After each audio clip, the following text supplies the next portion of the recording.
নবী মুহাম্মদ সাল্লাল্লাহু আলাইহি সাল্লাম বলছেন মানুষই পাপী, আর ইবলিস বলছে যে মানুষ কেমনে জান্নাতে যায় তা আমি দেখে ছেড়ে দেব। ও জীবন বাজি রেখে চেষ্টা চালাচ্ছে। তাতে আমি আব্দুর রাজ্জাক বিন ইউসুফ যেটুকু বুঝেছি, তাতে ইবলিস সবচেয়ে বিপদে আছে। তার মানে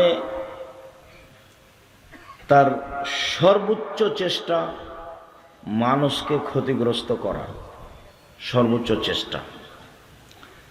তো এখন সবটা তো ধ্বংসের দিকে হলো, সবটার উত্তর কি?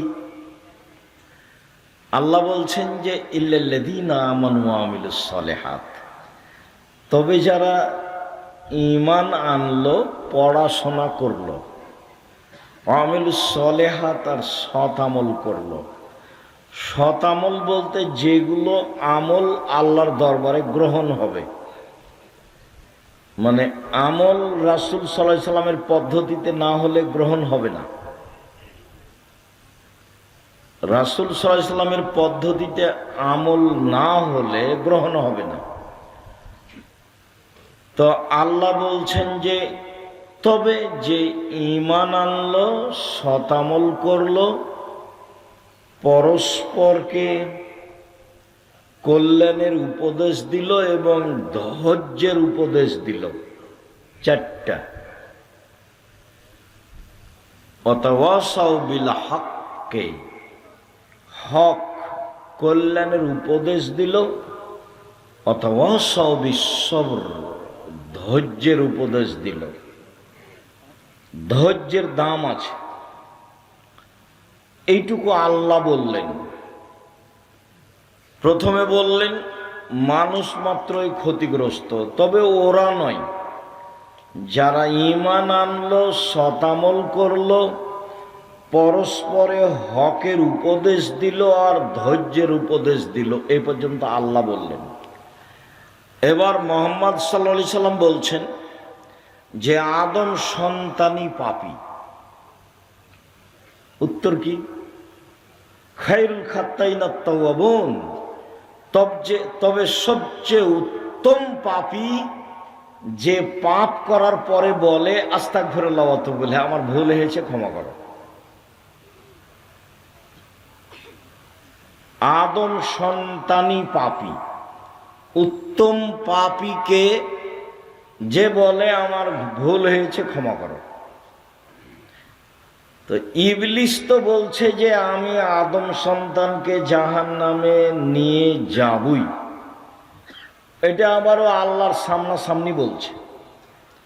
তো এই কথার উত্তর কি?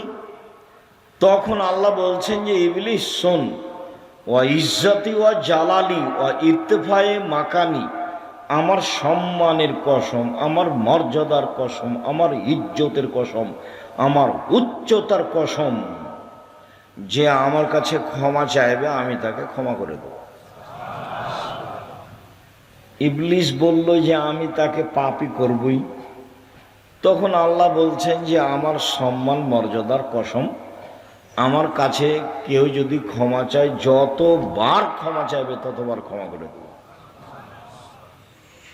সম্মানিত দিনী ভাই বোন, আপনারা যারা যেখানে আছেন, দয়া করে আপনাদের জন্য আমরা এসেছি, সময়কে মূল্যায়ন করুন। যারা আসেননি তারাই যে সফল তা নয়, আর যারা এসে চলে গেছেন তারাই যে সফল এটাও নয়। কেন আসেননি আর কেন চলে গেলেন এ উত্তর আমার কাছে নেই। তবে আসা উচিত ছিল এবং শেষ পর্যন্ত বসে থাকা আপনি মুসলমান হিসাবে জরুরি কর্তব্য। আপনার কিছু না কিছু উপকার করবই করব ইনশাআল্লাহ। বলি, মানুষের পাপ নেকি ওজন হবে বিচারের মাঠে, হিন্দুদের পাপ নেকি ওজন হবে না। কেন? তাদের নেকি নেই। পাপ নেকি ওজন হওয়ার জন্য দুইটা পাল্লা লাগে। ইহুদিদের পাপ নেকি ওজন হবে না। কেন? তাদের নেকি নেই। খ্রিস্টানদের পাপ নেকি ওজন হবে না। কেন? তাদের নেকি নেই। শিয়াদের পাপ নেকি ওজন হবে না। কেন? তাদের নেকি নেই। কাদিয়ানীদের পাপ নেকি ওজন হবে না। কেন? তাদের নেকি নেই। এইভাবে যারা আকীদায় মার খেয়ে গেছে তাদের পাপ নেকি ওজন হবে না। আল্লাহ তাআলা বলছেন, ফালা নুকিমু লাহু ইয়াউমাল কিয়ামাতি ওয়াজনা, বিচারের মাঠে আমি তাদের পাপ নেকি ওজন করব না। এই ছেলে ঝামঝাম করে উঠে যাচ্ছে কেন? আপনার সামনে দিয়ে দেখতে পান না? যাবে কেন? তার কি প্রয়োজন? সম্মানিত দিনী ভাই বোন, আপনারা যে যেখানে আছেন দয়া করে একটু অল্প সময় ধীর স্থির হন। আমি বহুদিন বলেছি যে আমি আব্দুল্লাহ বিন ফজল রাহিমাহুল্লাহ নই যে আমি ভোর পর্যন্ত বক্তব্য দেব। উনি শুরু করলে ফজর সালাত পর্যন্ত কথা বলতেন। যারা দেখেছেন তাদের বিবরণ, আমি বাস্তব বক্তব্য শুনিনি। যখন তিনি মারা যান তখন আমি ইন্ডিয়ায়, তবে আমি তার কথার গতি শুনেছি, কি গতিতে তিনি বলতেন। মানে বলার গতিটা এমন ছিল যে মানুষ তার প্রয়োজনীয় পেশাব পায়খানাটা ভুলে যেত। এক খেয়ালে চেয়ে থাকতে থাকতেই সকাল হয়ে গেছে। কেউ বুঝতে পারতেন না কে কোন অবস্থায় আছে। সম্মানিত দিনী ভাই বোন, আল্লাহ তাআলা বলছেন মানুষের পাপ নেকি ওজন হবে। ফাম্মা মান খাফফাত মাওয়াজিনুহু ফাউম্মুহু হাবিয়া, যার নেকির পাল্লা হালকা হবে তার থাকার জায়গা হবে অতীব গভীর গহ্বর হাবিয়া। অমাদরাকা মাহিয়া, মুহাম্মদ সাল্লাল্লাহু আলাইহি ওয়াসাল্লাম বলতে পারেন গভীর গহ্বর হাবিয়া নামক জাহান্নামটি কি? আমি বলি নারুন হামিয়া, তা হচ্ছে জ্বলন্ত উত্তপ্ত আগুন। ফাআম্মা মান সাকালাত মাওয়াজিনুহু ফাহুয়া ফি ঈশাতির রাদিয়া, আর যার নেকির পাল্লা ভারী হবে তার থাকার জায়গা হবে অতীব সুখ স্বাচ্ছন্দ্যময় জান্নাত। তাহলে মানুষের পাপ নেকি ওজন হবে, এ কথা আল্লাহ বলছে। আবার বলছেন এক শ্রেণীর মানুষের পাপ নেকি ওজন করব না। ইউখাযু বিন নাওয়াসি ওয়াল আকদাম, তাদের মুখের সামনের দিক এবং পা ধরে জাহান্নামে নিক্ষেপ করা হবে, তাদের বিচার আচার নেই। তাহলে মূল কথা কি? বিচারের মাঠে নেকির পাল্লায় সবচেয়ে যেটা ভারী নেকি হিসাবে চাপানো হবে সেটা হলো ভালো চালচলনের নেকি। ইবাদতের জগতে সবচেয়ে ভারী নেকি সদাচরণের নেকি। ইবাদতের জগতে সবচেয়ে ভিন্ন ধরনের ব্যতিক্রম বিরল ইবাদত সলাত, নামাজ। এই ইবাদত মানুষের সাথে আপোষ করে না, অন্যান্য ইবাদত করে। সলাত মানুষের সাথে আপোষ করে না। আপোষ মানে হজ একটা ফরজ বিধান।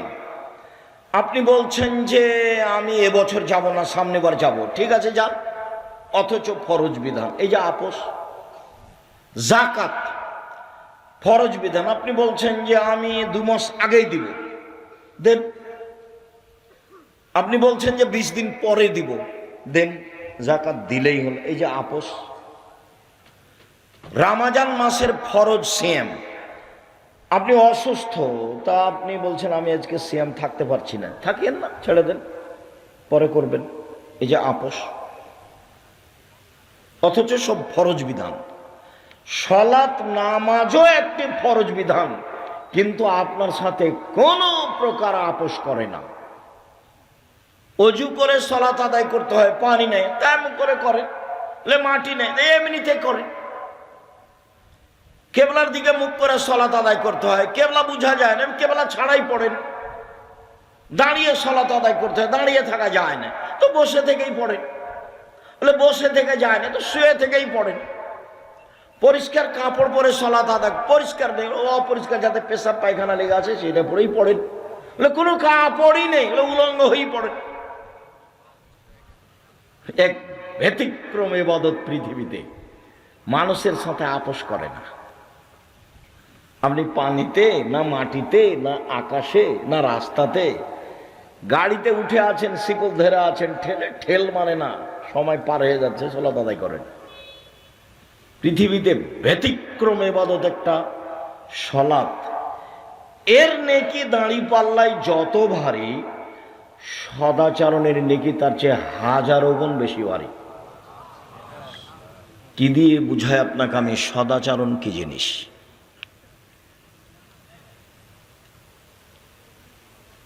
ইবাদতের জগতে হজ একটি বড় ইবাদত। হজ কবুল হয়ে গেলে লোকটা হয়ে যায় সেই দিনের মতো যেদিন তার মা তাকে জন্ম দিয়েছেন, নিষ্পাপ হয়ে যায়। এই হজের নেকি যত ভারী, সদাচরণের নেকি তার চেয়ে লক্ষ গুণ বেশি ভারী। কি দিয়ে বুঝায় আপনাকে আমি সদাচরণ কি জিনিস? আপনি দল করে, সংগঠন করে, নির্বাচন করে কোথায় চলে গেছেন আপনি নিজেই বুঝতে পারছেন না। আমি মানুষ না পশু? বুঝেও বুঝে না ওরা, অন্তর আছে বুঝে না, দেখেও দেখে না ওরা, চক্ষু আছে দেখে না, শোনেও শোনে না ওরা, কান আছে শোনে না। উলাইকা কালানাম, তারা পশু প্রাণীর মতো, তারা গরু ছাগলের মতো, তারা কুকুর শ্রীগের মতো, বালহুমাজাল, বরং তার চেয়ে খারাপ মানুষ। আমি বলবি এই কথা আল্লাহ তাআলা বলছেন, কুকুর শ্রীগের চেয়ে খারাপ। এটা তো বগড়া, মানে কি বলতে চাইলেন আব্দুর রাজ্জাক সাহেব? বলতে চাইলাম বোনকে জমি দেয় না, যৌতুক নেই, পশু প্রাণীর চেয়ে খারাপ। এই ছেলে, তোমার বাপকে যদি আমি কুকুর শ্রীগের চেয়ে খারাপ প্রমাণ করতে না পারি, সালাম দিয়ে উঠে চলে যাবো আজকে। তোমার বাপ তোমার যৌতুক নিয়েছে বেটা, কাপুরুষের সন্তান, কাপুরুষ, 24 ঘন্টার মধ্যে টাকা ফেরত দিবা। পরের টাকার মোটর সাইকেলে উঠো কেন? শরম হয় না, লজ্জা হয় না তোমাকে? আমি ভিক্ষে করে খেতে বলেছি, এটা আজকের কথা নয়। আমি 90 সাল থেকে তোমরা বাপ বেটাকে ভিক্ষা করতে বলছি। ভিক্ষা ভালো নয়, তবে জায়েজ। উপার্জনের পথ 4টে, ভিক্ষা তার মধ্যে নেই। 1, দিন মজুরি, সন্ধ্যায় টাকা শেষ হবে। 2, চাকরি, সাধারণত 25 দিনে শেষ হবে। 3, জমি চাষ, হয় সমান সমান, না হয় লস। 4, ব্যবসা। ব্যবসা, তখন আল্লাহ রাসূল বলছেন সত্যবাদী বিশ্বস্ত ব্যবসায়ীরা নবীদের সাথে জান্নাতে থাকবেন। ইব্রাহিম আলাইহিস সালামের সাথে থাকতে পাবেন বাদামের ব্যবসা করে। বাদাম, চীনা বাদাম 200 টাকার, যদি সত্যবাদী হন। গাইবান্ধা থেকে বগুড়া আসছে ট্রেন, তো আমি আছি সেদিন, কেন যে আসছি ট্রেনে, তা আমি বলছি এই ছেলে একটু বাদাম দাও তো আমাকে 100। তো দিচ্ছে, তো আমি দেখি তোমার দাঁড়িটা আমি ধরে দেখি, তো দেখ একটু দেখি, আমি ধরে দেখি, তো দিল একটু কমে গেল। তো বলছে কম দিচ্ছ যে? সবাই খেয়ে নেয় তো, 2টা একটা করে খেয়ে নেয়। যে মানুষের দেখছো ওই বিপদে, আর এই মানুষ এরাই জালেন। এ বুঝতে পারে না যে 200 টাকার ব্যবসা করে, আমি যে 2টা নিচ্ছি, আরো যে 2জন 2টা নিল, এটাই হলো সীমা লঙ্ঘন, এটা হলো জুলুম, এটা হলো সীমা লঙ্ঘন। জুলুম করিয়েন না। যদি খুব বেশি করেন তাহলে আধসাম, দেখতে দেখতে নাই। আর যদি একটু তার চেয়ে কম হয় তাহলে 2-3 মিনিট, এই যে ফেরাউন, এই যে ডুবলো ডুবলো ডুবলো, এই নেই। আর যদি তার চেয়ে একটু কম করেন, মানে জুলুম করেন জাতির উপরে, 45 মিনিট। জুলুম করবেন না জীবনে মানুষের সাথে, সাধারণ হয়ে বাঁচেন। অত্যাচার, রাহাজানি, মারামারি, অন্যায়, অবিচার, লুটতরাজ, জেল হাজত, এগুলো থেকে বেঁচে থাকেন। মাটির মানুষ অল্প দিন বাঁচতে এসেছেন, বাস প্রতিশোধ নেবেন না আর মানুষের বদনাম করবেন না, যা হবে হবে। প্রতিশোধ নেবেন না, বদনাম করবেন না, যা হবে হবে। দুইটা কাজ হাতে নেবেন, প্রতিশোধ নিব না, বদনাম করব না, যা হবে হবে। পথ সহজ। শুনুন, সুন্দর করে ওযু করলে, পায়ে হেঁটে মসজিদে গেলে, সলাতার পরে বসে বসে জিকির করলে লোকটা হয়ে যায় সেই দিনের মতো যেদিন তার মাতাকে জন্ম দিয়েছে, নিষ্পাপ হয়ে যায়। সুন্দর করে ওযু করে পায়ে হেঁটে মসজিদে গেলে, সলাতের পরে জিকির আজকার করলে লোকটা হয়ে যায় সেই দিনের মতো যেদিন তার মাতাকে জন্ম দিয়েছেন, নিষ্পাপ হয়ে যায়। রাসূল সাল্লাল্লাহু আলাইহি সাল্লাম বলছেন, আমি কি তোমাদের একটা কাজের কথা বলে দিব না, যাতে পাপ মিটে যায়, মান বেড়ে যায়, পাপ মিটে যায়, মান বেড়ে যায়। বলেন না, সেটা কি আল্লাহ নবী? পাপ মিটে যাবে, মান বেড়ে যাবে। তখন আল্লাহ রাসূল বলছেন, আরে সুন্দর করে ওযু, পায়ে হেঁটে মসজিদ, আর সলাতের পরে বসে বসে জিকির। লোকটা যখন এরকম করলো, তার মরে যাওয়া ভালো, তার বেঁচে থাকা ভালো, তার মরে যাওয়া ভালো, তার বেঁচে থাকা ভালো। লোকটা হয়ে গেছে সেই দিনের মতো যেদিন তার মাতাকে জন্ম দিয়েছে, নিষ্পাপ হয়ে গেছে। এই কাজের আমল যত ভারী, ভালো চাল চলনের নেকি তার চেয়ে লক্ষ গুণ বেশি ভারী। কি দিয়ে বুঝায় আপনাকে ভালো চাল চলন কি জিনিস? আমি আগে একটা দলিল পেশ করি, তারপরে এখানে আবার আসবো 2-1 মিনিটের জন্য ইনশাআল্লাহ। আবু দারদা রাদিয়াল্লাহু তাআলা আনহু বলেন, রাসূল সাল্লাল্লাহু আলাইহি ওয়াসাল্লাম বলেছেন, ইন্না আসকালা শাইইন ইদাউ ফি মিজানিল মুমিনি ইয়াউমাল কিয়ামা খুলুকুন হাসান। বিচারের মাঠে আদম সন্তানের নেকির পাল্লায় সবচেয়ে যেটা ভারী নেকি, সবাই তো বুঝতে পারবেন ওটা ইসিম তাফজিল, মানে অধিক ভারী। সবচেয়ে যেটা ভারী নেকি চাপানো হবে সেটা হলো সদাচরণের নেকি। এ কথা আমি বলিনি, এ কথা মুহাম্মদ সাল্লাল্লাহু আলাইহি ওয়াসাল্লাম বলেছেন। সবচেয়ে ভারী নেকি ভালো চাল চলনের নেকি। ভালো চাল চলন সবাই বুঝি। তোমরা কি দায়িত্বশীল? তোমরা যারা দাঁড়িয়ে আছো তারা দায়িত্ব পালন করলে ভালো কথা করো, আর তোমরা যারা দায়িত্ব পালন করছো তোমাদের সতর্ক করছে রাস্তায় যেন কেউ দাঁড়িয়ে না থাকে। হয় আসতে হবে, না হয় চলে যেতে হবে, হয় ভিতরে এসে বসতে হবে, না হলে চলে যেতে হবে। আমি নির্বাচনের জন্য আসিনি, আমি ঢং দেখতে আসিনি। আপনার যদি অনুকূলে হয় থাকেন, আমি আপনার জন্য এসেছি। যদি আপনার অনুকূলে না হয়, রাত অনেক হয়ে গেছে, বাড়ি যান। আপনি এখানে গল্প করছেন কেন? নিজেকে পশু প্রাণী মনে করছেন কেন? আমি তো আপনাকে পশু প্রাণী মনে করিনি, আপনাকে তো আমি মানুষ মনে করছি, এবং আমি আপনার জন্য এসেছি। আপনাকে আমি অন্তর থেকে ভালোবাসি। আপনি আমার দিনী ভাই, আপনি আমার দিনী বোন। আমি আপনার জন্য এসেছি, আপনার কিছু না কিছু উপকার করবই করবো ইনশাআল্লাহ। আপনি নিজেকে মানুষের পরিচয় দিয়ে বসেন, দেখেন আমি আপনার উপকার করতে পারি কিনা, ইনশাআল্লাহ করব।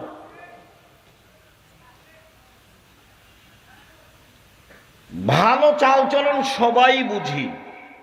মানুষে বলে লোকটা খুব ভালো, এই যে মানুষে বলে তার ব্যবহার খুব ভালো, এই যে মানুষে বলে খুবই খারাপ, ওর সাথে যায় না, ওর সাথে থাকেন না, ছেলেটা খুব খারাপ, লোকটা খুব খারাপ, এই যে মানুষও বুঝে। বাস্তব দেখবেন যে এখানে মোড়ে আপনি অটোতে বসে আছেন, আর আমি উঠতেই ছেলেটা টান দিয়েছে, তেমনি আমি আপনার মুখের উপরে পড়ে গেছি। তখন আপনি বলছেন বসেন বসেন বসেন, কোনো সমস্যা নেই, বসেন বসেন, কোনো সমস্যা নেই। একটু পরে আর একটা অটোতে একজন বসে আছে, আর একজন উঠে না বসতে ও টান দিয়েছে। তখন ও একবারে ওর উপরে হুমড়ি খেয়ে পড়ে গেছে। তখন বসে থাকা লোকটা বলছে, চোখ নাই, চোখ নাই, দেখতে পান না, হিসাব করে গাড়িতে উঠান না, বিবেচনা নেই। কোনটা ভালো লাগলো আপনাকে? তাহলে আমরা সবাই ভালো চাল চলন বুঝি, ভালো চালচলন খুব দিনের মতো বুঝি। এবার বুঝলাম যে ভালো চালচলন সবাই বুঝি, আর এটাও অবগত হলাম যে নেকির পাল্লায় সবচেয়ে ভারী নেকি ভালো চালচলনের নেকি। এমন কোন ইবাদত নাই পৃথিবীতে যার নেকি ভালো চালচলনের নেকির মতো ভারী হতে পারে। দুনিয়াতে দুইটা তাসবিহ আছে, তার নেকি ভারী, তবে সবচেয়ে ভারী নয়। রাসূল সাল্লাল্লাহু আলাইহি ওয়াসাল্লাম বলছেন, পৃথিবীর মানুষ শোনো, কালেমা তানে, দুটি বাক্য, খাফিফা তানে আলাল লিসানে, উচ্চারণে হালকা, ওযু লাগে না, শরীরে শক্তি লাগে না, টাকা লাগে না। ইবাদতে টাকা লাগে, তার নাম হজ। ওযু লাগে, তার নাম সালাত। কষ্ট পাওয়া যায়, তার নাম সিয়াম, না খেয়ে থাকতে হয়, ইচ্ছা করলে পানি পান করা যায় না। এগুলো ইবাদত, শ্রম আছে। কিন্তু অবাক ইবাদত আছে, দুইটা বাক্য একেবারে হালকা উচ্চারণে, আর রহমানের নিকটে প্রিয়, আর দাড়ি পাল্লায় ভারী। সেটা হচ্ছে সুবহানাল্লাহি ওয়া বিহামদিহি সুবহানাল্লাহিল আযীম। সুবহানাল্লাহি ওয়া বিহামদিহি সুবহানাল্লাহিল আযীম। তবে আল্লাহ রাসূল বলেননি যে সবচেয়ে ভারী, বলেছেন যে ভারী। সাকিলাতানি ফিল মিজানে, দাড়ি পাল্লাই ভারী, তবে বলেননি যে সবচেয়ে ভারী। এইখানে বলেছেন যে ভালো চালচলনের নেকি সবচেয়ে ভারী। মহান আল্লাহ বলেন ভালো চালচলন, ইদফা বিল্লাতি হিয়া আহসান ফাইদাল্লাযী বাইনাকা ওয়া বাইনা আদাওয়াহ কান্নাহু ওয়ালিউন হামিম। মুহাম্মদ সাল্লাল্লাহু আলাইহি সাল্লাম, আপনি মানুষের সাথে ভালো আচরণে প্রতি উত্তর দেন। মানুষের সাথে কথা বলার সময় প্রতিপক্ষ যা বলবে, যেভাবে বলবে, আপনি তার চেয়ে উত্তম ভালোভাবে বলবেন। ঠগা হোক আর জিতা হোক, কোনো সময় নিজেকে কষ্ট দিবেন না যে অত বলে নিল, অত বলে নিত। বস্তির মহিলা ঝগড়া লাগলে এমন ফাহেস কথা বলে, ও মনে করে যে যত অশ্লীল বলতে পেরেছে তত খুশি। যখন ঝগড়া শেষ হয়ে যায় তখনও বলে যাক স্বাদ মিটিয়ে নিয়েছি, একবারে মন ভরে বলেছি, স্বাদ মিটিয়ে নিয়েছি, এ কথা বলে। তাহলে কি ও সফল? জি না, ও সফল নয়। সম্মানিত দিনী ভাই বোন, বলছিলাম প্রতি উত্তর সুন্দর দিতে হবে, তাহলে যে দূরত্ব শত্রুতা রয়েছে অন্তরঙ্গ বন্ধুতে পরিণত হবে। মহান আল্লাহ বলেন, ওয়াজাদিলহুম বিল্লাতী হিয়া আহসান। মুহাম্মদ সাল্লাল্লাহু আলাইহি সাল্লাম শুনুন, তর্ক বিতর্কে, বাক বিতণ্ডে, শক্ত প্রতি উত্তরের সময় প্রতিপক্ষ যা বলে আপনি তার চেয়ে উত্তম বলুন। প্রতিপক্ষ যা বলে উত্তম বলুন, আপনি উত্তম বলতে বাধ্য। কখনো জোর করে কিছু করবেন না, জোর করে মনের সুবিধা নিবেন না। মহান আল্লাহ বলেন, ফাবিমা রাহমাতিম মিনাল্লাহ লিনতা লাহুম ওয়ালাউ কুনতা ফাজ্জান গালিজাল কলব লানফাজ্জু মিন হাওলিক। মুহাম্মদ সাল্লাল্লাহু আলাইহি সাল্লাম, আল্লাহর পক্ষ থেকে বড় দয়া যে আপনি নরম আচরণের হয়েছেন, আপনার আচরণটা নরম।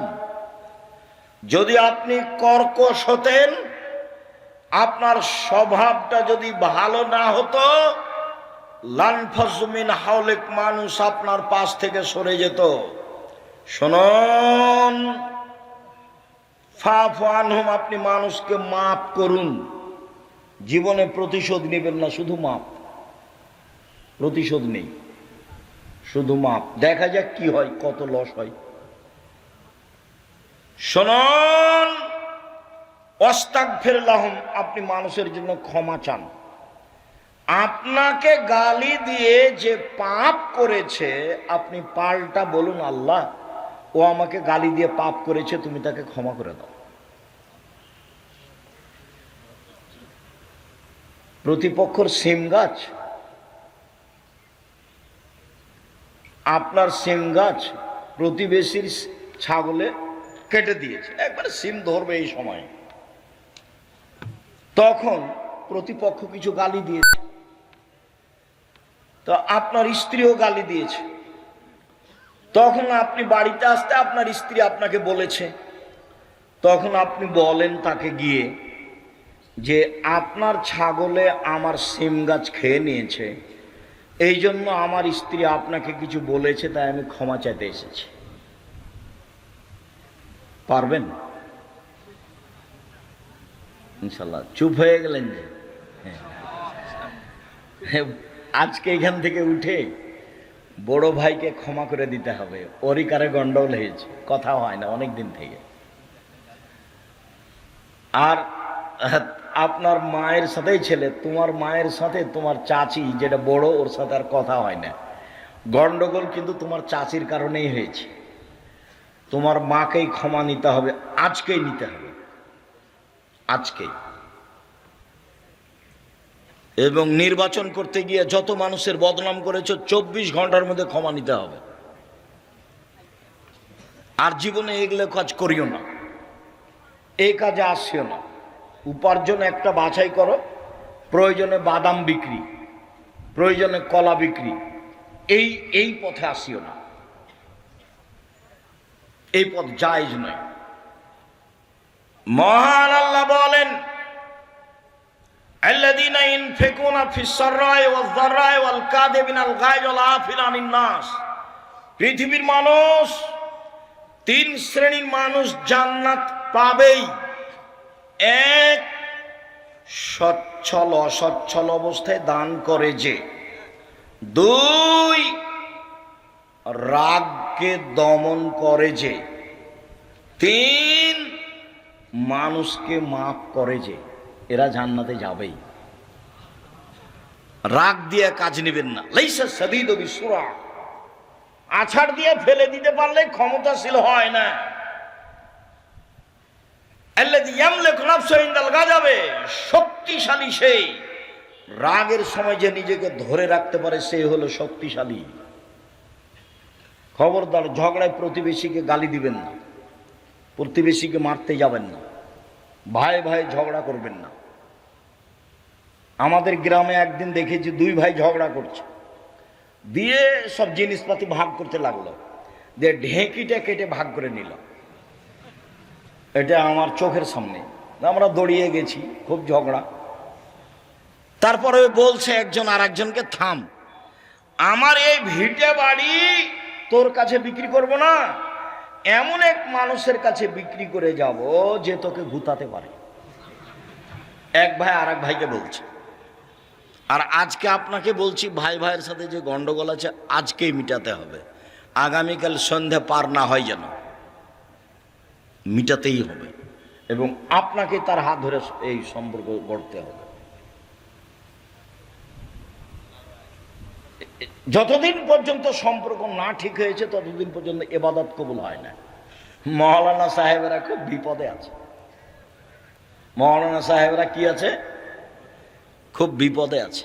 একজন বিপদে পড়লে আর একজন বলে ঠিক হয়েছে, ঠিক হয়েছে, ঠিক হয়েছে, উচিত হয়েছে, উচিত হয়েছে।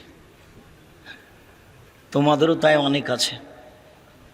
ভাইজান, আপনাকে সতর্ক করছে, খুব সাবধান। 3 শ্রেণীর মানুষ জান্নাতে যাবেই। তার 3 নম্বরে যারা মাফ করতে পারে। সদাচরণ কি জিনিস?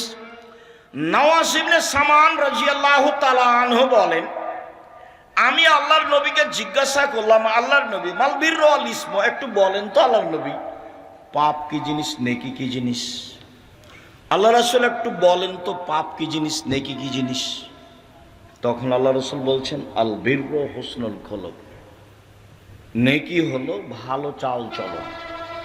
বললেন না যে নেকি হলো হজ, বললেন না যে নেকি হলো কোরআন তেলাওয়াত, বললেন না যে নেকি হলো সালাত, বললেন যে নেকি হলো ভালো চাল চলন, নেকি হলো সদাচরণ, নেকি হলো ভালো আচরণ। মোজাইনা কাবিলার একজন সাহাবী বলছেন, কালু, সাহাবীগণ বললেন, ইয়া রাসূলুল্লাহ, মা উতিয়াল ইনসানু মা খায়রু মাতিল ইনসানু, মানুষকে যত নেয়ামত দেওয়া হয়েছে তার সবচেয়ে উত্তম কোনটা? আল্লাহ রাসূল বলেন তো, সবচেয়ে উত্তম নেয়ামত কোনটা? সবচেয়ে উত্তম হাত নেয়ামত। এটা কাকে জিজ্ঞাসা করলে বুঝতে পারবেন? যার এক হাত নেই তাকে। পা নিয়ামত, কাকে জিজ্ঞাসা করলে বুঝতে পারবেন? যার এক পা নেই তাকে। যার দুই পা নেই আরো বুঝেও পা কত বড় নিয়ামত। তো আল্লাহ মানুষকে অনেক নিয়ামত দিয়েছেন, জমি জায়গা বাড়ি ঘর স্ত্রী আহাল পরিবার টাকা পয়সা হাত পা চোখ, এগুলো সব নিয়ামত। বলেন তো আল্লাহ রসুল সবচেয়ে উত্তম কোনটা? তখন আল্লাহ রসুল সাল্লাল্লাহু আলাইহি ওয়াসাল্লাম উত্তরে বলছেন, আল খলকুল হাসান, ভালো আচরণ। আল খলকুল হাসান, ভালো আচরণ। এই ছেলে, একটু খেয়াল করে থাকবেন, কিছুক্ষণ ধৈর্যের পরিচয় দিবেন, মানে কথার দাম আছে, ভুল পথে যাবেন না। কিছুক্ষণ অপেক্ষা করবেন, আমরা খুব তাড়াতাড়ি কথা শেষ করব ইনশাআল্লাহ। তো রাসূল সাল্লাল্লাহু আলাইহি সাল্লাম বললেন যে মানুষকে আল্লাহ যে নেয়ামত দিয়েছেন তার সবচেয়ে উত্তম নেয়ামত হলো ভালো আচরণ। আব্দুল্লাহ ইবনে আমর রাদিয়াল্লাহু তাআলা আনহু বলেন, রাসূল সাল্লাল্লাহু আলাইহি সাল্লাম বলেছেন, ইন্না মিন আহাব্বিকুম ইলাইয়া আহসানুকুম আখলাকান, আমার নিকটে তোমাদের সবচেয়ে প্রিয় মানুষ সেই, আমি ওকে সবচেয়ে ভালোবাসি যার চাল চলন ভালো। মুহাম্মদ সাল্লাল্লাহু আলাইহি সাল্লাম সবচেয়ে কাকে ভালোবাসেন? যার চাল চলন ভালো। যে তাহাজ্জুদ গুজার তাকে নয়, যে প্রতি মাসে উমরা করতে যায় সে নয়, যে প্রতি বছর হজ করতে যায় সে নয়। আব্দুল্লাহ ইবনে আমর রাদিয়াল্লাহু তাআলা আনহু বলেন, রাসূল সাল্লাল্লাহু আলাইহি সাল্লাম বললেন, ইন্না মিন খিয়ারিকুম আহসানুকুম আখলাকান, তোমাদের মধ্যে সবচেয়ে ভালো মানুষ যার চাল চলন ভালো। আমার কাছে সবচেয়ে প্রিয় মানুষ যার চাল চলন ভালো। আব্দুল্লাহ ইবনে আমর রাদিয়াল্লাহু তাআলা আনহু বলেন, একদা আল্লাহ রাসূলকে বলা হলো, আল্লাহ রাসূল, আইয়ুন্নাসে আফজাল, সবচেয়ে ভালো মানুষ কে? দেখেন তো কি উত্তর আসে। আল্লাহ রাসূল একটু বলেন তো সবচেয়ে ভালো মানুষ কে? তখন আল্লাহ রাসূল সাল্লাল্লাহু আলাইহি ওয়াসাল্লাম বলছেন, সাদুকুল লিসান মাহমুমুল কলব, সত্যবাদী যে অন্তর পরিষ্কার যার, সেই ভালো মানুষ। সত্যবাদী যে অন্তর পরিষ্কার যার। তখন সাহাবীগণ বললেন, সত্যবাদী এটা বুঝি, কিন্তু মাহমুমুল কলব এই কথা বুঝি না, এটা কি? তখন আল্লাহ রাসূল বলছেন, আন-নাকিয়ু ওয়াত-তাকিয়ু, স্বচ্ছ পরহেজগার, স্বচ্ছ পরহেজগার, স্বচ্ছ পরহেজগার, সেই হলো সবচেয়ে ভালো মানুষ। তখন আল্লাহ রাসূল আবার বলছেন, শোনো, স্বচ্ছ মানুষ কে? এক, লা ইসমা আলাইহি, যার পাপ নেই সে, পাপ করলে ক্ষমা চায়। দুই, অলা বাগিয়া, সীমালঙ্ঘন নেই যার। তিন, অলা গিল্লা, আত্মসাৎ নেই যার। চার, অলা হাসাদা, হিংসা নেই যার। এক, পাপ নেই যার। মনে থাকবে না মনে হয়? পাপ নাই কার? পাপ হলে ক্ষমা চাই যে তার, এটা যে মনে থাকবে না? একবার তো বলা হয়েছে প্রথমে যে আদম সন্তানই পাপী, তা এখন পাপ নাই কার, তাহলে কার বলবেন? পাপ হলেই ক্ষমা চাই যে তার পাপ নেই। 2, সীমালঙ্ঘন নেই যার, সেই ভালো। যে একটা দুটা বাদাম নিয়ে নেয় সেও সীমালঙ্ঘন করে। 3, আত্মসাৎ নেই যার। আব্দুল্লাহ বক্তব্য বলছে যে ন্যায়পরায়ণ আর আমানতদার আর সত্যবাদী যদি নেতা হয় তাহলে অর্ধেক শাসন দেশে কায়েম হয়ে গেছে। মানে 1999 জন দায়িত্বশীলকে আপনি পাবেন না যে তার ভিতরে আমানতদারি আছে। 10-এর পয়সাকেও ভাগ করে নেই। আল্লাহর নবী বলছেন বিচারের মাঠে 3 শ্রেণীর মানুষের সাথে আল্লাহ কথা বলবেন না। তার এক শ্রেণী হচ্ছে মালিকুন কাযাব, মিথ্যুক দায়িত্বশীল।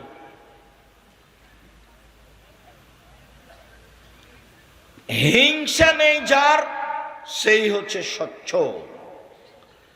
আব্দুল্লাহ ইবনে আমর রাদিয়াল্লাহু তাআলা আনহু বলেন, 4টা জিনিস যার মধ্যে আছে তার ইহকালও ভালো, তার পরকালও ভালো। তার ইহকালও ভালো, তার পরকালও ভালো। 1, হিফজ আমানাতিন, আমানতের রক্ষা।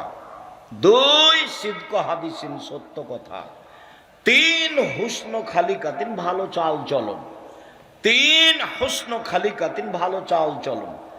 4, ইফাতুন ফি তুমাতিন, বৈধ রুজি। শেষ পর্যন্ত ভিক্ষা করতে রাজি আছি, শ্বশুরের কাছে টাকা নিব না, আগামীকাল সন্ধ্যা হতে হতে শ্বশুরকে টাকা ফেরত দেব।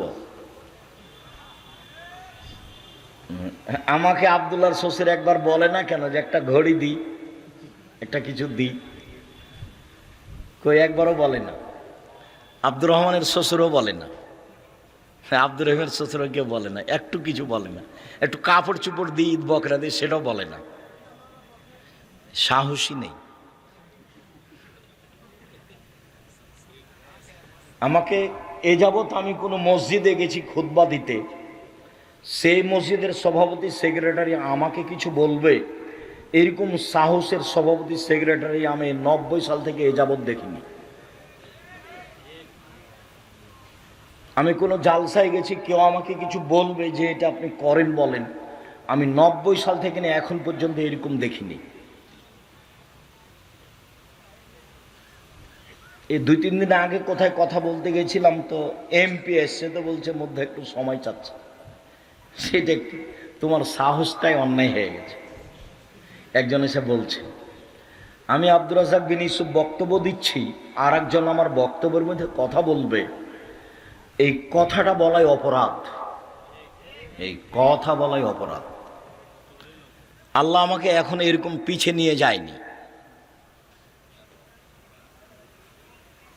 সম্মানিত দিনী ভাই বোন, আমি ভালো অবস্থায় আছি। কোন সময় আমাকে পিছনে যাওয়া আমি দেখতে পাই না। জামিয়া সালাফিয়া ডাঙ্গিপাড়া পবা রাজশাহী 50 বিঘা জমির উপরে, আলহামদুলিল্লাহ। জামিয়া সালাফিয়া রূপগঞ্জ নারায়ণগঞ্জ 100 বিঘা জমির উপরে। কত? 100 বিঘা, যেটা ভাবাই মুশকিল, ভাবাই মুশকিল। যেটা মহিলা সাফারে 70 বিঘা জমির উপরে, যেটা দিনাজপুর সেটা 20 বিঘা জমির উপরে। আর অনেক জেলাতে জমি, বরিশালে চলমান, চট্টগ্রামে চলমান, রাজশাহীতে চলমান, ময়মনসিংহে চলমান, ঢাকায় চলমান, বগুড়া তো আরম্ভ হবে ইনশাল্লাহ। কোথায় যেন আশেপাশে জমি আছে, সাবগ্রাম, ইনশাল্লাহ 700 মক্তব চলে, 700, 2-1টা নয়, 16 থেকে 20 হাজার পত্রিকা ছাপে। আল ইতেসাম পত্রিকা আছে, তারপর কিশলয় পত্রিকা আছে, আরবি পত্রিকা আছে, অনলাইন আল ইতেসাম টিভি আছে, করজে হাসানার ব্যবস্থা আছে, অসহায় মানুষের পাশে দাঁড়ানোর ব্যবস্থা আছে, আলহামদুলিল্লাহ। সম্মানিত দিনী ভাই বোন, আমি যেটা দাবিতে রেখেছি সেটা দোয়া, যেখানে দোয়া করবেন আল্লাহ তুমি জামিয়া সালাফে কবুল করো। 5,000-এর বেশি ছেলে মেয়ে আছে পড়ে, 300-র বেশি শিক্ষক শিক্ষিকা আছেন। সম্মানিত দিনী ভাই বোন, 500-র অধিক এতিম অসহায় আছে। অনেক ব্যবস্থাপনা, বিশাল ব্যবস্থাপনা, আলহামদুলিল্লাহ। মনটা কোনোদিন খাটো করবেন না, ছোট করবেন না। মানুষের কাছে নিজেকে কোনোদিন খাটো করবেন না। মাওলানা সাহেবের একা বলি, মানুষের কাছে পথ খরচ চাইবেন না, যে আমাকে বক্তৃতা দিতে যাব, আমাকে অগ্রিম কিছু 500 টাকা দেন। পথ খরচ চাইবেন না, ওর কাছে জিম্মি হতে হবে না। এটা দাওয়াতি কাজ। যাওয়ার সময় তার কাছে টাকা নেওয়ার জন্য বসে থাকতে হবে না। গাড়িতে উঠে গাড়িটা টান দেন, দেখা যাক কি হয়, চিন্তা করবেন না। পরের দিন আপনার কাছেও যাবে, আর নাই গেল তাতে কি আছে। মাওলানা সাহেবরা নিজেকে বিক্রি করে দিচ্ছে। শতকরা 95 জন বক্তা বিত্তুক, শক্ত তদন্ত করলে আরো বাড়বে। শতকরা 98 জন মুফাসসির মিথ্যুক। আল্লাহর উপরে ভরসা করে চলতে হবে। উপরে ফায়সালা হলে নিচে সহজ, উপরে ফায়সালা না হলে নিচে কঠিন। শ্বশুরের কাছে টাকা নিয়ে এক সন্ধ্যা কাটানোর চেষ্টা করবো না, ভুল হিসাব। ফার্নিচার আগামীকাল ফেরত দিবা, খাটখাটলা চৌকি বাক্স যা নিয়েছো সব ফেরত দিয়ে দিবা। ইফাতুন ফি তুয়ামাতিন, বৈধ রুজি। রাসূল সাল্লাল্লাহু আলাইহি ওয়াসাল্লাম বলেন, তাকে জিজ্ঞাসা করল, আল্লাহর নবী, মানুষ সবচেয়ে বেশি বেশি জান্নাতে যায় কি পদ্ধতিতে, কিভাবে সবচেয়ে বেশি জান্নাতে যাবে? তখন আল্লাহ রাসূল বললেন, হুসনুল খলক, ভালো চাল চলন যার, তারাই বেশি জান্নাতে যাবে। রাসূল সাল্লাল্লাহু আলাইহি ওয়াসাল্লাম বললেন, পৃথিবীর মানুষ শোনো, আমি জান্নাতুল ফেরদাউস নিয়ে দেব ভালো চাল চলন যার তাকে। তিনি বললেন, আনা যাইমুন বিবাইতিন ফি রাবাজিল জান্নাহ লিমান তারাকাল মেরাহ ওয়া ইন কানা মুহিক্কান। পৃথিবীর মানুষ শোনো, তোমরা যদি তর্ক ছেড়ে দাও, সত্য হলেও তর্ক। আব্দুর রাজ্জাক সাহেব এটা বলেছেন, আরে না এটা বলেছেন, আরে না এটা বলেছেন। আসসালামু আলাইকুম, আমি গেলাম, আপনি থাকেন, আমি তর্ক করতে রাজি নই।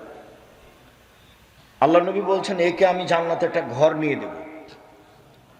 আবার তিনি বলছেন, ওয়ানা যাইমুন বিবাইতিন ফি রাবাজিল জান্নাহ লিমান তারাকাল কিযবা ওয়া ইন কানা মাযে। মজাক করে হলে যে মিথ্যা কথা বলবে না, আমি মুহাম্মদ সাল্লাল্লাহু আলাইহি ওয়াসাল্লাম তাকে একটা জান্নাতে ঘর নিয়ে দিব। তিনি বলেন, ওয়া আলাল জান্নাহ লিমান হাসানা খলকাহু।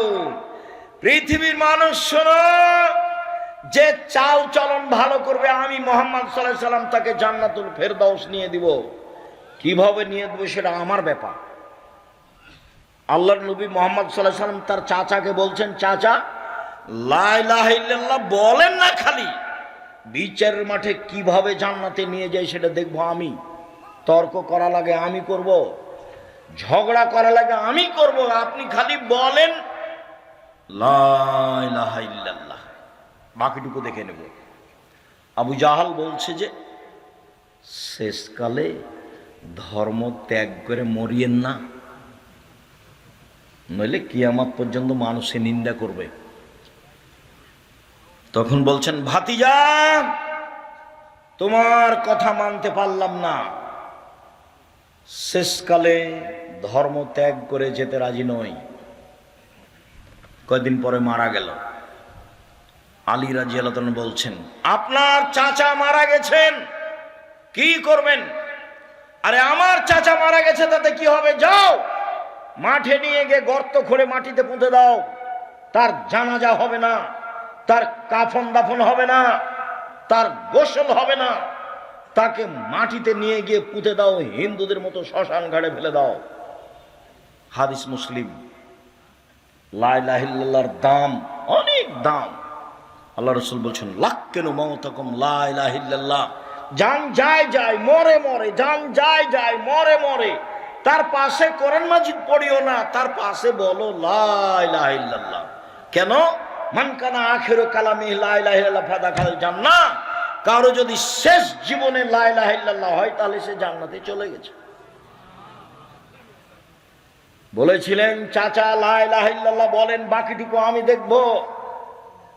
মুহাম্মদ সাল্লাল্লাহু আলাইহি সাল্লাম বলছেন চাল চলন ভালো যার, জান্নাতুল ফেরদাউস আমি নিয়ে দিব তাকে। কিভাবে নিয়ে দেব সেটা আমার ব্যাপার। তিনি বলছেন শোনো, মাইয়াজমান লি মা বাইনা লাহিহি ওয়া মা বাইনা রিজলাইহি আজমাল্লাহুল জান্নাহ। কেউ যদি মুখ কন্ট্রোল করে, মানুষের বিরুদ্ধে না যায়, বদনাম গীবত না করে, আর জেনায় লিপ্ত না হয়, আমি মুহাম্মদ সাল্লাল্লাহু আলাইহি সাল্লাম জিম্মেদার, জান্নাত নিয়ে দেওয়ার জিম্মেদার। বুখারী মুসলিম। আমি জান্নাত নিয়ে দেব। কিভাবে নিয়ে দেব সেটা আমার ব্যাপার। মুখে মানুষের বদনাম গীবত করো না, মানুষকে খাটো করো না, জীবনে প্রতিশোধ নেবেন না। প্রতিশোধ নেই, বদনাম গীবত নেই। দেখেন চেষ্টা করেন টিকা যায় কিনা। মানুষই টিকতে পারে, কে টিকতে পারবে? মানুষই পারে। পশু প্রাণী পারবে? পশু প্রাণী পারবে না। সম্মানিত দিনী ভাই বোন, আবু হুরায়রা রাদিয়াল্লাহু তাআলা আনহু বলেন রাসূল সাল্লাল্লাহু আলাইহি ওয়াসাল্লাম বলেছেন আর-রাহমু শুহনাতুন মিনার রহমান। ভালো চাল চলন রহমান থেকে বের হয়েছে। রহমান বলেন, আল্লাহ বলেন এই ভালো চাল চলন, মান ওয়াসালাকে ওয়াসালতুহু মান কাতাকে কাতাতুহু। তোমাকে যে নিবে আমি আল্লাহ তাকে নিব, তোমাকে যে ছেড়ে দিবে আমি আল্লাহ তাকে ছেড়ে দেব। ভালো চাল চলন নেই যার আল্লাহ নেই তার, ভালো চাল চলন আছে যার আল্লাহ আছে তার। ভালো চাল চলন আল্লাহর আরশকে এভাবে ধরে ঝুলন্ত অবস্থায় বলছে। ভালো চাল চলন কথা বলতে পারে, ভালো চাল চলন কথা বলতে পারে। আল্লাহর আরশ ধরে ঝুলন্ত অবস্থায় ভালো চাল চলন বলছে। পৃথিবীর মানুষ শোনো, মান ওয়াসালানি ওয়াসালাহুল্লাহ ওয়া মান কাতানি কাতাহুল্লাহ। যে আমাকে ছেড়ে দিবে আল্লাহ তাকে ছেড়ে দিবেন, যে আমাকে নিবে আল্লাহ তাকে নিবেন। হাদিস বুখারী মুসলিম। ভালো চাল চলন আছে যার আল্লাহ আছে তার, ভালো চাল চলন নেই যার আল্লাহ নেই তার। নোমান ইবনে বাশির রাদিয়াল্লাহু তাআলা আনহু বলেন রাসূল সাল্লাল্লাহু আলাইহি সাল্লাম বলেছেন আল মুমিনুনা কারাজুলিন ওয়াহিদ। সারা পৃথিবীর মুমিন মুসলমান একজন। এইবার আপনাকে দল সংগঠন থেকে ফিরে আসতেই হবে, নির্বাচন থেকে দল করা থেকে ফিরে আসতেই হবে। দেখেন সারা পৃথিবীর মুসলমান একজন। ইনিস্তাকাইন হিস্তাকা কুল্লহ। চোখে ব্যথা হলে সারা শরীরে ব্যথা হয়। ইনিস্তাকারা ইস্তাকা কুল্লহ।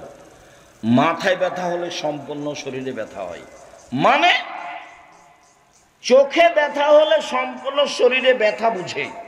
মানে একজন মুসলমান বিপদে পড়লে সবাই বিপদে পড়ে। একজন মুসলমানের সমস্যা হলে সবাই পাশে থেকে বলে ভাইজান কি হয়েছে, কি হয়েছে বলেন, কি সমস্যা?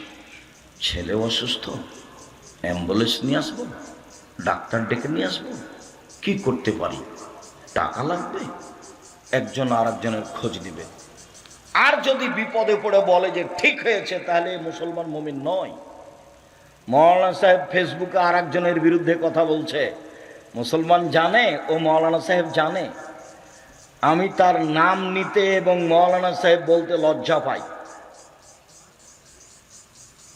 আর ফেসবুক এসব ছেলেপিলা যারা ব্যবহার করছে, যে মিডিয়ায় যারা আছে, এর মাথাতে কিছু আছে কিনা আমি বুঝতে পারি না। তুমি যে মিডিয়াতে এগুলো বলছো, তো তুমি কি জানো এর মান কত দূর?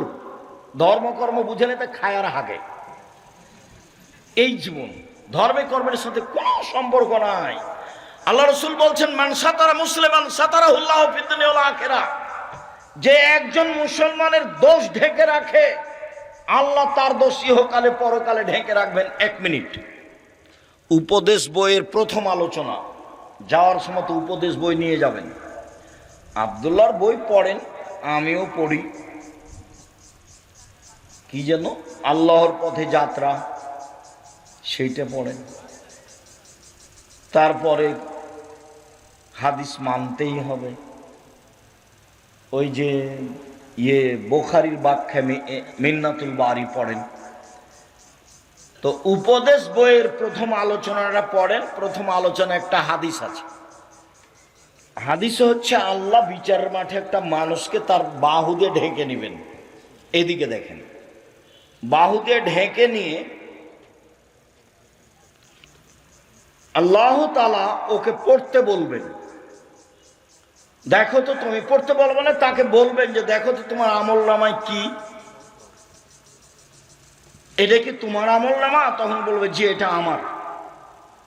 তো আল্লাহ বলবেন তুমি কি মনে করো আমার ফেরেশতারা অন্যায় লিখেছে? জি না, অন্যায় লিখেননি। তুমি কি কিছু আমাকে বলতে চাও? বলে জি না, আমি কিছু বলতে চাই না। তখন আল্লাহ বলবেন শোনো, তুমি মানুষের দোষ ত্রুটি ঢেকে রেখেছো, আমি আল্লাহ তোমার দোষ ত্রুটি ঢেকে রাখতে পারি না, যাও তোমার বিচার হবে না, জান্নাতে যাও। দেখেন হাদিস আছে। তা আপনি জীবনে যে ফেসবুকে মানুষের কথা লিখে কি করলেন? আবার মানুষে বলে যে না আপনি নাকি মদিনা বিশ্ববিদ্যালয় থেকে পড়ে এসেছেন। কেন যে গেলেন আর কেন যে আসলেন আমি বুঝলাম না।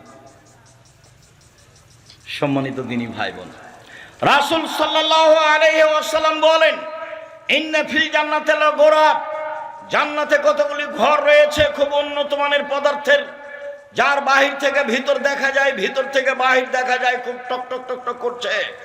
সাহাবীগণ বলেন আল্লাহ রাসূল এত দামি ঘর কে পাবে? আল্লাহ রাসূল উত্তরে বললেন এবার আলানাল কালামা, যার স্বভাব ভালো নরম, যার চাল চলন ভালো সেই পাবে। ভালো চাল চলন দিয়ে সবচেয়ে দামি জান্নাত পাওয়া যাবে। ভালো চাল চলন দিয়ে একসাথে দুই। আয়েশা রাদিয়াল্লাহু তাআলা আনহা বলেন ইন্নামাল মুমিন ইয়াজুদু বিহুসনি খুলুকিহি দারাজাতাস সায়ামাল কায়েম, নিশ্চয় মুমিন পুরুষ নারী ভালো চাল চলন দিয়ে দুইটা নেকি পাবে। এক, নিয়মিত তাহাজ্জুদ পড়লে যে নেকি হয়। দুই, নিয়মিত সিয়াম রোজা থাকলে যে নেকি হয়। তাহাজ্জুদ আর রোজা, সিয়াম, এই দুটার সমন্বয়ে যত নেকি, ভালো চাল চলনে তত নেকি।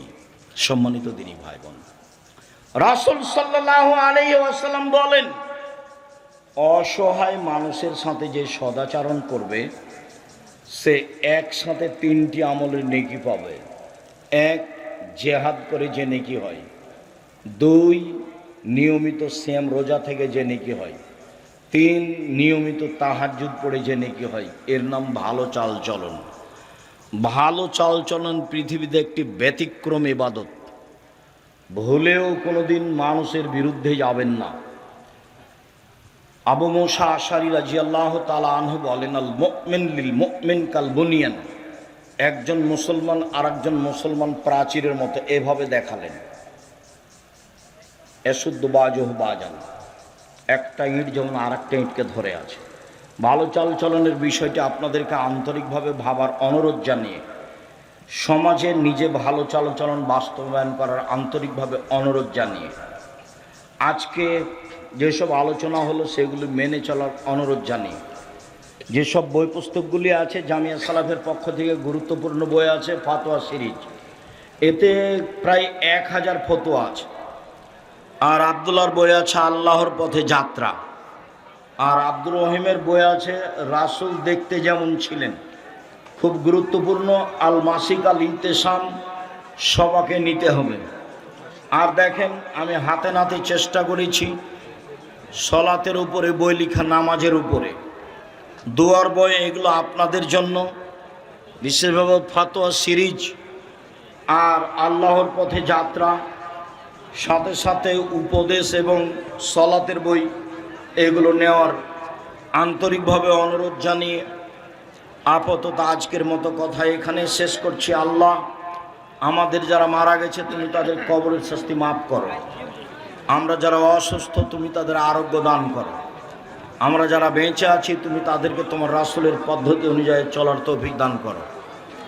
তোমার দরবারে দাবি দাওয়া রেখে